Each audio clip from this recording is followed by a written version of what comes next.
محمد ونصلی علی رسولہ الکریم اما بعد۔ کرونا وائرس کی وجہ سے اس وقت ملک کی تمام مساجد میں رمضان کے اس آخری عشرے کے اندر تراویح، جمعے کی نمازوں، فرض نمازوں، اعتکاف اور طاق راتوں کی اجتماعی اور انفرادی عبادتوں، اور پھر اس کے آخر کے اندر عید کی نماز کے اجتماع سے متعلق ایک مرتبہ پھر سوال اٹھ چکا ہے، اور یہ بات بار بار پوچھی جا رہی ہے کہ اس وقت علماء کی طرف سے عوام الناس کے لیے کیا تلقین اور کیا ترغیب ہے۔ یاد رکھیں کہ میں ڈے 1 سے یہ بات کہتا ہوا آ رہا ہوں کہ تمام کے تمام اہل فتویٰ علماء کرام، دینی قیادت اور تمام مذہبی رہنماؤں اور اہل مدارس اور دینی جماعتوں کے سربراہان اور علماء امت کی طرف سے بار بار یہ کہا جاتا رہا ہے کہ کرونا وائرس سے بچاؤ کے لیے تمام تر طبی تدابیر کو لازمی اختیار کیا جائے،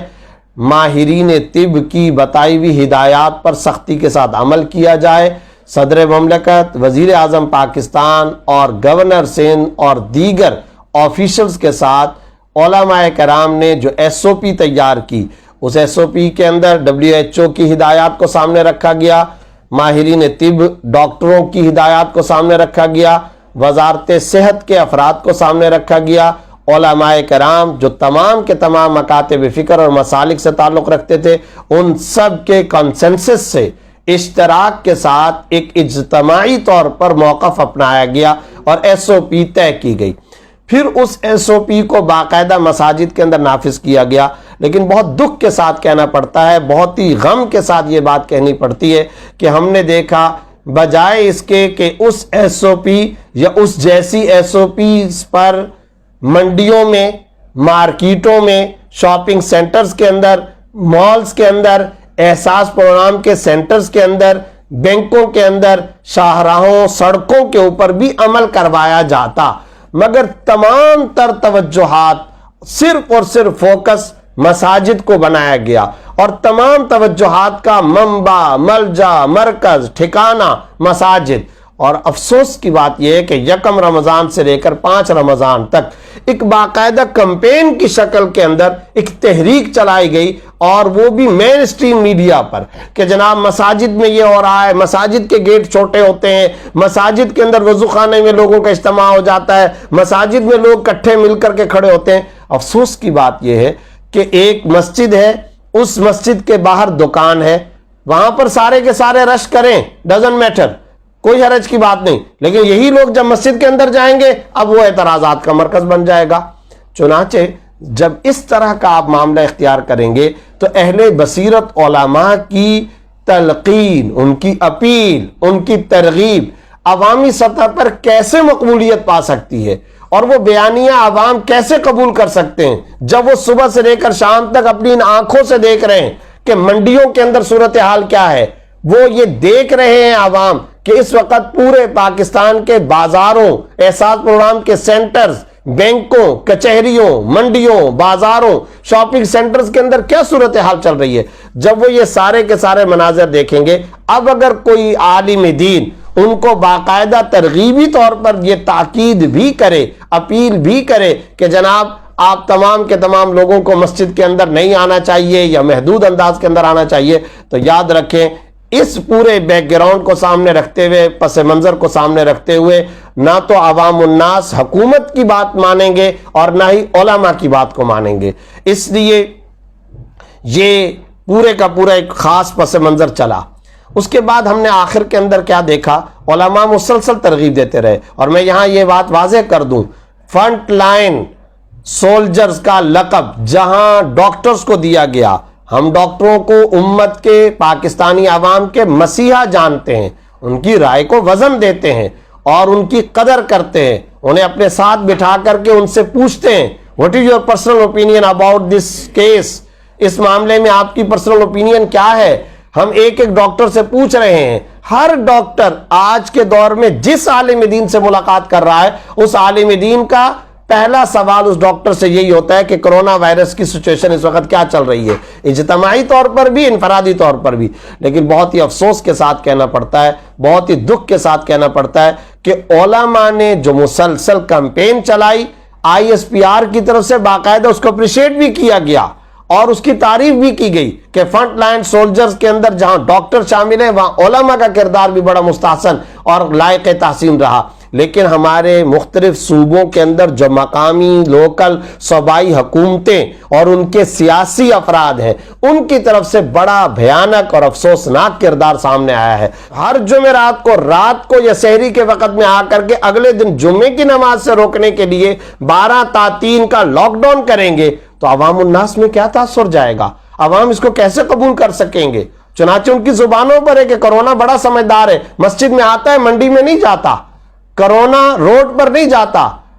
جہاں سڑک میں ہجوم ہے وہاں نہیں جاتا. آپ خود سارے کے سارے لوگ جانتے ہیں، عام مسلمان جانتے ہیں کہ جناب جمعے کی نماز فرض کفایہ نہیں، فرض عین ہے. اعتکاف سنت غیر مؤکدہ نہیں، سنت مؤکدہ بدرجہ فرض کفایہ ہے. کیا مطلب؟ کہ اگر کوئی پورے کے پورے اہل محلہ میں سے ایک فرد بھی مسجد کے اندر اعتکاف مسنون میں نہیں بیٹھے گا، سارے کا سارا محلہ گناہگار ہوگا. اور پھر میں حیران ہوں کہ اس پر بھی میڈیا نے مجھ سے سوالات کیے کہ جناب لوگ اعتکاف میں بیٹھیں گے نہیں، جبکہ میں نے یہ عرض کیا کہ یہ اعتکاف تو روحانی قرنطینہ ہے. ارے بھائی یہ تو ایک اسلامک آئسولیشن سینٹر ہے. WHO کہہ رہا ہے 3 فٹ یا 6 فٹ کا فاصلہ ہونا چاہیے، اعتکاف میں تو 10 12 فٹ کا فاصلہ ہوتا ہے. اور ہمارے ہاں کا اعتکاف تو حرمین شریفین یا عرب ممالک کی مساجد کی طرح نہیں ہوتا کہ وہاں پر تو باقاعدہ حجرے، کپڑے، پردے، خانے نہیں بنائے جاتے. یہاں تو باقاعدہ پردے لگا کر کے پیک کر دیا جاتا ہے. وہاں پر اتنی بڑی جگہ ہوتی ہے، روزے دار کا سامان وہاں پر موجود ہوتا ہے، معتکف وہاں پر اپنا مصلی، جا نماز، رحل، تخت یہ سب کچھ رکھتا ہے. ایک روحانی قرنطینہ ہے. اور دیکھیں آپ WHO اور ماہرین طب کی جتنی بھی ہدایات پر عمل کرنے کی کوشش کر لیں، گھر کے اندر سوشل ڈسٹینس پر کبھی بھی عمل نہیں ہو سکتا. گھر کے افراد ہیں 80 گز کا، 60 گز کا یا جتنے بھی گز کا گھر ہو، وہاں تو سارے کے سارے تمام گھر کے افراد گھر کے اندر اکٹھے اجتماعی طور پر کھاتے پیتے اٹھتے بیٹھتے. تو بتائیے وہاں پر کون سی پولیس، کون سی لا انفورسمنٹ ایجنسیز ان کو جا کر کے سوشل ڈسٹینس پر قائل کر سکتے ہیں؟ کبھی نہیں ہو سکتا. لیکن اعتکاف والی عبادت ایسی عمدہ اور شاندار عبادت ہے کہ جہاں اس کے اخروی فوائد اپنی جگہ، راز و نیاز کا موقع ملتا ہے، تنہائی گوشہ نشینی کا ایک معتکف کو موقع ملتا ہے. اس کے ساتھ ساتھ معتکف کا معاملہ یہ ہے کہ وہ تو اس 10 دن کے عرصے کے اندر تو اپنے گھر والوں سے بھی جدا رہتا ہے. یعنی وہ تو اپنے گھر کے اندر بھی اتنا سوشل ڈسٹینس اور گھر کے اندر بھی اتنی احتیاطی تدابیر پہ عمل نہیں ہو سکتا جتنا مسجد کے اندر اعتکاف معتکف یعنی اعتکاف کے خانے اور اعتکاف کے آئسولیشن سینٹر کے اندر احتیاطی تدبیر پر عمل ہو سکتا ہے. تو پنجاب کی حکومت کی طرف سے لوکل یہ کبھی خبر سننے میں آ رہی ہے کہ شورٹی بانڈ پر دستخط کروائے جا رہے ہیں اور ان سے باقاعدہ اسٹامپ پیپر پہ دستخط ائمہ کرام سے لیے جا رہے ہیں کہ جناب اعتکاف کے اندر کوئی نہ بیٹھ جائے. لاکھوں روپے کے جرمانے کرنے کی دھمکیاں دی جا رہی ہیں. کہیں پر یہ صورتحال اور کہیں پر یہاں پر کیا معاملات دیکھنے میں آ رہے ہیں کہ سڑکوں پر سینکڑوں نہیں ہزاروں لوگ جلوس نکال رہے ہیں. لیکن دوسری طرف جمعے پہ پابندی، تراویح پہ پابندی کی بات. ہر جمعرات کو رات کو 12-1 بجے یا سحری کے ٹائم پر کوئی نہ کوئی آفیشل منسٹر آ کر کے میڈیا پر اعلان کر دیتا ہے کہ کل کے دن اس طریقے سے بندش ہوگی. تو ظاہر ہے عوام پاکستان کے دماغوں میں یہ سب سوالات اٹھتے ہیں. اور اگر کسی آفیشل کو ان سوالات کا مطالعہ اور تجزیہ کرنا ہے کہ عوام کیسے سوچ رہے ہیں، عوام کس طرز اور انداز سے سوچ رہے ہیں، تو انہیں جا کر کے ایک مرتبہ سوشل میڈیا کا جائزہ لے لینا چاہیے. سوشل میڈیا کا مطلب کیا ہوتا ہے؟ سماجی ویب سائٹ، سماجی رابطے کی ویب سائٹ. سوشل میڈیا کا یہی مطلب ہوتا ہے. وہاں پر دیکھیں عوام الناس کی صورتحال کیا ہے، گلی کوچوں کے اندر لوگ کس انداز کے اندر سوچ رہے ہیں. لبرل سے لبرل، سیکولر سے سیکولر فرد بھی اگر کوئی ہوتا ہے جو کبھی نماز نہ پڑھنے والا ہو، مسجد کی بندش اہالیان پاکستان میں سے وہ افراد بھی کبھی قبول نہیں کرتے. کوئی لبرل آدمی یہ نہیں چاہتا کہ مسجد بند ہو، اس لیے کہ ہر آدمی ظاہر ہے کہ ایک نہ ایک وقت مختصر یا تھوڑے یا زیادہ وقت کے لیے اللہ کی طرف تو رجوع کرتا ہے. اور آج ان کو کہا جا رہا ہے مساجد کی طرف نہ جائیں، تو ایک حد تک، ایک وقت تک تو یہ سب کچھ کیا جا سکتا ہے. لیکن اس کی مسلسل بندش اور مسلسل بار بار اعلانات کے ذریعے سے 50 جگہیں کھلی ہوئی ہوں، مساجد کی بندش کی نوٹیفیکیشن جاری کر دیے جائیں، تو پھر یاد رکھیے کہ ان نوٹیفیکیشن کی عوامی سطح پر کس درجے کی مقبولیت ہو سکتی ہے، اس کا اندازہ لگانا کوئی مشکل کام نہیں. پھر ساتھ ہی ساتھ میں ایک بات اور بھی عرض کرنا چاہتا ہوں، وہ یہ ہے کہ ہمارے ہاں کا ایسا ڈیولپمنٹ، ایسا آرگنائز سسٹم نہیں ہے جیسے ترقی یافتہ ممالک کے اندر ہے. میں نے شروع سے یہ بات کہی تھی کہ ڈیفنس، کلفٹن، سی ویو، سٹینڈر کے علاقے، پوش ایریاز، وہاں پر اگر آپ نے ایک اسکول بند کر دیا، اگر آپ نے ایک مکتب، مدرسہ، مسجد کو بند کر دیا، تو وہ لوگ کیا کریں گے؟ ٹھیک ہے، اپنے گھروں میں جا کر کے بیٹھ جائیں گے. لیکن آپ ذرا مجھے بتائیے کہ کراچی کے مضافاتی علاقوں میں اس وقت صورتحال کیا ہے؟ لیاری، کورنگی، اتحاد ٹاؤن، بلدیہ ٹاؤن، شیر شاہ، مختلف علاقے، بر صغیر کی سب سے بڑی آبادی اورنگی ٹاؤن کے اندر آباد ہے. ان ایریاز کے اندر جب بچوں کو کہا گیا کہ اسکول بند، مکاتب بند، تو وہ تو کچرے کے اندر جا کر کے اکٹھے ہو کر کے کھیل رہے ہیں، وہ میدانوں کے اندر کھیل رہے ہیں، گلیوں کے اندر جو کچی گلیاں وہاں جا کر کے اجتماع کر رہے ہیں. تو کیا اس سے یہ بہتر نہیں تھا کہ وہ اسکول کے اندر یا مسجد مدرسے کے مقدس اور بابرکت ماحول کے اندر پنکھے کے نیچے باقاعدہ ڈسٹنس کے ساتھ بیٹھ کر کے تعلیم حاصل کرتے؟ تو ان سارے پہلوؤں پر بھی غور کرنا چاہیے. اور اکثریتی آبادی ہمارے انہی کچے علاقوں کے اندر رہتی ہے. لاکھوں کی تعداد کے اندر جو لوگ ہیں وہ انہی مضافاتی علاقوں کے اندر رہتے ہیں. اس وقت ان مضافاتی علاقوں کی صورتحال کیا ہے، وہاں رش کی سچویشن کیا ہے، گلی محلوں کے اندر کی صورتحال کیا ہے، تو ان تمام پہلوؤں کو سامنے رکھنا چاہیے. میں یہ سمجھتا ہوں کہ کسی ایک مسلک کو اور اکثریتی مسلک کو مستقل طور پر دباتے چلے جانا اور پھر کسی دوسرے مکتب فکر کو کھلی آزادی دینے کا تاثر قائم کرنا،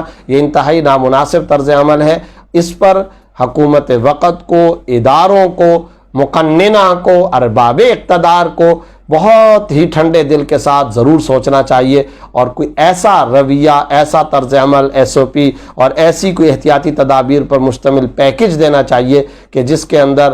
اب مساجد کو کھولا جائے، نمازوں، عبادات، فرائض اور واجبات، حتیٰ کہ عید کی نماز اور طاق راتوں کی عبادتیں بآسانی اور بخوبی ادا کی جا سکیں. اللہ رب العزت ہم سب کا حامی و ناصر ہو. وآخر دعوانا الحمدللہ رب